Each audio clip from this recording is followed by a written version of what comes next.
Good morning all of you. जैसा कि आप हमें देख पा रहे हैं, मैं अखिलेश सर आपको यूपी बोर्ड के पाठ्यक्रम से अयोध्या सिंह उपाध्याय हरिऔध द्वारा रचित पवन दूतिका नामक शीर्षक की व्याख्या आपके सामने दे रहा हूं। आप इसे समझने का प्रयास करिएगा। यहां से यूपी बोर्ड के परीक्षाओं में प्रश्न भी बनते रहते हैं, तो मैं सीधे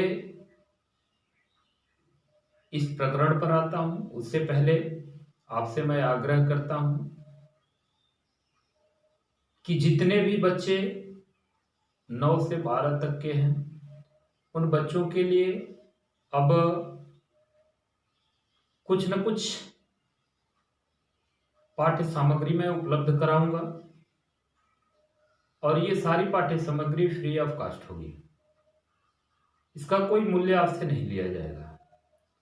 मेरा उद्देश्य है कि यूपी बोर्ड के जितने भी बच्चे हैं उन सबको मैं हिंदी अपनी फ्री क्लास पढ़ाऊं और अपने खुद के चैनल पर मैं वीडियो अपलोड कर दूंगा और आप इसे देखेंगे, चैनल को सब्सक्राइब करेंगे और अधिक से अधिक शेयर करें ताकि सभी बच्चे इस वीडियो का लाभ ले सकें। तो पवन दूतिका शीर्षक से मैं सीधे चर्चा करता हूं आपकी कि संस्कृत साहित्य का मेघदूत, हंसदूत आदि की प्रणाली पर हरिऔध जी ने भी एक प्रिय प्रवास में वियोगिनी राधा से पवन को दूती बनाकर कृष्ण के पास संदेश भिजवाया है। जिस प्रकार से कालिदास के मेघदूत में यछड़ी की विरह संवेदना है, उसी प्रकार से यहां पर राधिका की विरह संवेदना का वर्णन किया गया है। कवि द्वारा चित्रित राधा के विरह कातरा रूप से कहीं बढ़कर पर दुख कातरा स्वरूप विशेष रूप से द्रष्टव्य है। लोक सेविका राधा की उदात्त भावनाएं उनके चरित्र को नवीनता प्रदान करती हैं। है क्या, देखते हैं कि बैठी खिन्नायक दिवस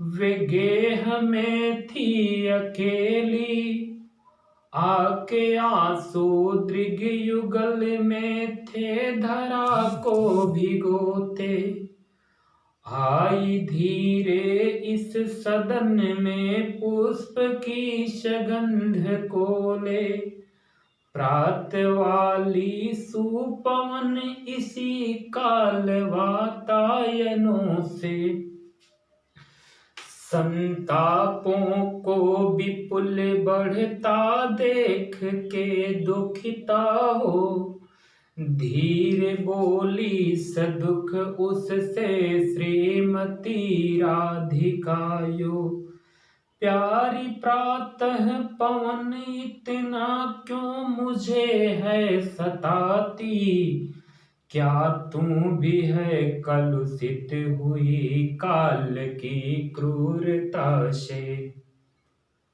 राधिका पवन दूतिका से संवाद करती है, कहती है, बैठी एक दिवस, बैठी बैठी खिन्ना दुखित एक दिवस, एक दिन गेह घर में अकेली अकेली। राधिका एक दिन अपने घर में दुखित होकर के अकेली बैठी हुई थी। आकर के आंसू आंसू दृग नेत्रों से युगल दोनों नेत्रों से आंसू आकर के थे धरा को भिगोते, धरातल को भिगो रहे थे। एक दिन राधिका दुखित होकर के अपने घर में अकेली बैठी हुई थी और उसके दोनों आंखों से आंसू आकर के इस धरातल को, भूमि को भिगो रहे थे। अर्थात कह सकते हैं कि उसके आंखों से आंसुओं की बरसात हो रही थी। वह विरह में व्याकुल थी। आई धीरे इस सदन में पुष्प सगंध को ले, आई धीरे धीरे से इस सदन में, इस घर में पुष्प सदगंध को ले, पुष्पों की सुगंध को लिए हुए, प्रातः वाली सुपवन, प्रातः काल की सुंदर हवा, इसी काल इसी समय वातायनों से, खिड़की से। प्रातः काल सुख प्रदान करने वाली हवा उसी समय खिड़की के माध्यम से फूलों की सुगंध के लिए हुए घर में प्रवेश की। संतापों को विपुल बढ़ता देख के दुखिता हो। राधिका पौनद्युतिका से कहती है कि हे पौनद्युतिका, क्या तुम भी संताप दुख विपुल तेजी से बढ़ता बढ़ता देख देख करके दुखिता दुखित हो? हे पौनद्युतिका, क्या तुम भी मेरे बढ़ते हुए दुखों को देख करके अत्यधिक दुखित हो? धीरे बोली सदुख श्रीमती राधिका। धीरे से श्रीमती राधिका ने दुख के साथ उस पौनद्युतिका से कहा। राधिका ने दुख के साथ धीरे से उस पौनद्युतिका से कहा कि हे पौनद्युतिका, क्या तुम भी मेरे इस बढ़ते हुए दुख को देख करके दुखित हो? प्यारी, प्रातः पवन इतना क्यों है मुझे सताती? राधिका विरह में व्याकुल है और पौनद्युतिका से कहती है कि हे प्रातः काल की पवन हवा, तुम मुझे इतना क्यों सता रही हो? क्या तू भी है कलुषित हुई काल की क्रूरता से? क्या तू भी कलुषित हुई, पापी हो गई है, दूषित हो गई है काल की क्रूरता से, समय की निर्दयता से? हे पौनद्युतिका, क्या तू भी समय की निर्दयता से कलुषित हो गई है, दूषित हो गई है, निर्दयी हो गई है? आगे देखते हैं कि मेरे प्यारे नव जलद से कंज से नेत्र वाले, जाके आए न मधुवन से और न भेजा संदेशा। मैं रो रो के प्रिय विरह से बावली हो रही हूँ, जाके मेरी सब दुख कथा शाम को तू सुना दे।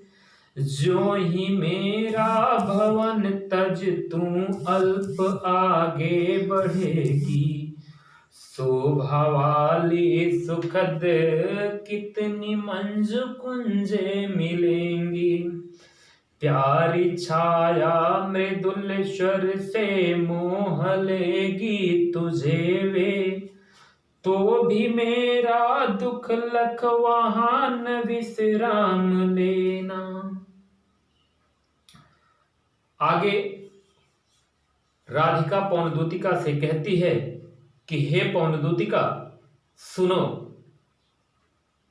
मेरे दुख का क्या कारण है, मैं इतना दुखित क्यों हूं? वह अपने दुख को पौनद्युतिका से कहती है कि मेरे प्यारे नवजलद से कंज नेत्र, मेरे प्यारे नवीन जलद बादल के समान वर्ण वाले, नवीन बादल के समान वर्ण वाले, कंज से नेत्र वाले, कमलवत नेत्र वाले प्रभु श्री कृष्ण जाके आए न मधुवन से। जब से यहां से मथुरा गए तब से अभी तक वापस नहीं आए और न भेजा संदेशा, और उन्होंने अभी तक कोई संदेशा भी नहीं भेजा। मैं रो रो के प्रिय विरह से बावली हो रही हूं। उस प्रिय श्री कृष्ण के वियोग में मैं रो रो कर बावली सी हो गई हूं। जाके मेरी सब दुख कथा श्याम को तुम सुना दे। हे पौनद्युतिका, तुमसे मैं आग्रह करती हूं, निवेदन करती हूं कि यह जो तुम मेरी पूरी विरह दशा को देख रही हो, यह जो मेरी दशा दुखियों जैसी हुई है, इस पूरी दुख की दशा को जा करके प्रभु श्री कृष्ण से सुना देना। आगे पौनद्युतिका से कहती है कि जाओगी तो कैसे पहचानोगी, उनकी पहचान क्या है, कैसे कैसे जाना है, वो रास्ते को बता रही है और पौनद्युतिका के माध्यम से अपना संदेश भेज रही है कि जो ही मेरा भवन तज तू अल्प आगे बढ़ेगी। राधिका पौनद्युतिका से कहती है कि हे पौनद्युतिका, जो ही तुम मेरे घर को त्याग करके थोड़ा सा ही आगे बढ़ोगी, कुछ ही आगे बढ़ोगी, शोभा वाली, शोभा प्रदान करने वाली, सुखद सुख प्रदान करने वाली कितनी बहुत सी कुंज झाड़ियां मंजू सुंदर मिलेंगी, मतलब मिलेंगी।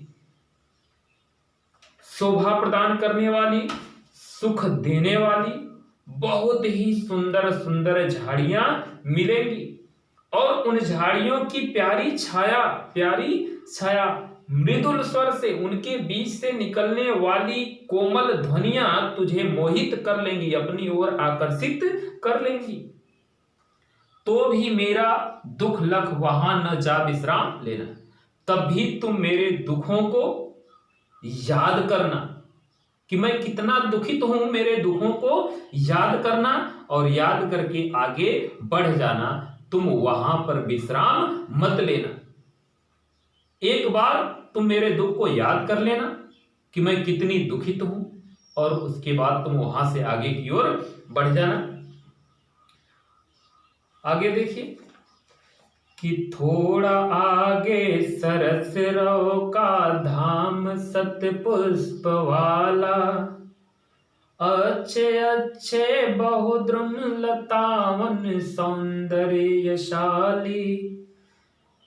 प्यारा वृंदा विपिन मन को मुग्धकारी मिलेगा, आना जाना इस विपिन से मोह माना न होना, जाते जाते अगर पथ में कोई क्लांत दिखावे तो जाके सन्निकट उसकी क्लांतियों को मिटाना, धीरे धीरे परस करके गात उत्ताप खोना, सदगंधों से श्रमित जन को हर्षितों सा बनाना, जाके सन्निकट उसकी क्लांतियों को मिटाना। आगे राधिका पवन दूतिका से कहती है कि हे पवन दूतिका, थोड़ा आगे सरस रव का धाम सतपुष्प वाला, जब तुम उन झाड़ियों को त्याग करके थोड़ा सा आगे बढ़ोगी तो सतपुष्पों वाला रस से युक्त, ध्वनि से युक्त, सरस रस से युक्त, ध्वनियों से युक्त सतपुष्पों वाला तुमको धाम मिलेगा, मंदिर मिलेगा। अच्छे अच्छे बहुद्रुम लतावन सौंदर्यशाली, वहां पर अच्छी अच्छी डालियां होंगी, अच्छी अच्छी लताएं होंगी जो अत्यंत सुंदरता से युक्त होंगी। प्यारा वृंदा विपिन, प्यारा वृंदावन मन को मुग्धकारी मिलेगा, मन को अपनी ओर आकर्षित कर लेने वाला, खींचने वाला वही प्यारा वृंदावन भी मिलेगा। आना जाना इस विपिन से, हे पवन दूतिका तुम इस वन से आना और चली जाना, परंतु उस वन की ओर मोहित मत होना। उस समय तुम मेरे दुख को याद करना और दुखों को याद करके तुम आगे की ओर बढ़ जाना, उस प्यारा वृंदावन की ओर मोहित मत होना। जाते जाते अगर पथ में क्लांत कोई दिखावे, हे पवन दूतिका जिस रास्ते से तुम जा रही हो, यदि रास्ते में तुम्हें कोई थकित व्यक्ति दिखाई दे, क्लांत का अर्थ होता है थकना, रास्ते में यदि कोई थकित व्यक्ति दिखाई दे, राहगीर दिखाई दे, तो जाके सन्निकट, तो उस थकित के निकट जाना, उसकी क्लांतियों को मिटाना और उसकी थकावट को दूर कर देना। क्लांतियों का अर्थ होता है थकावट, तो उसके पास निकट तक जाना और उसकी थकावट को दूर कर देना, धीरे धीरे परस करके, धीरे धीरे स्पर्श करके, परस का अर्थ होता है स्पर्श कर, धीरे धीरे स्पर्श करके गात उत्ताप खोना, गात शरीर, उत्ताप ताप खोना मतलब दूर करना, धीरे धीरे उसके शरीर को स्पर्श करना और उसके शरीर की गर्मी को, ताप को दूर कर देना। सदगंधों से, अपनी प्रातः काल की सुगंधित हवा से श्रमित जन को, थकित व्यक्ति को हर्षितों सा बनाना, प्रसन्नचित्त जैसा बना देना, प्रसन्नचित्त जैसा बना देना। तो बच्चों आज मैंने 6 पैराग्राफ आपको पढ़ाया। यदि हमारी वीडियो लगे, अच्छी लगे तो आप कमेंट करें और कक्षा 12 के जितने भी छात्रों, हर बच्चे तक आप पहुंचाने का प्रयास करें। इसी तरह से मैं गद्य का, पद्य का, संस्कृत का, व्याकरण का, हर एक टॉपिक पर सदैव आपको वीडियो देता रहूंगा। प्यारे बच्चों, आपका स्नेह हमें चाहिए। आप हमारे चैनल को सब्सक्राइब करें और अधिक से अधिक बच्चों तक पहुंचाएं। आपका अपना अखिलेश सर। धन्यवाद।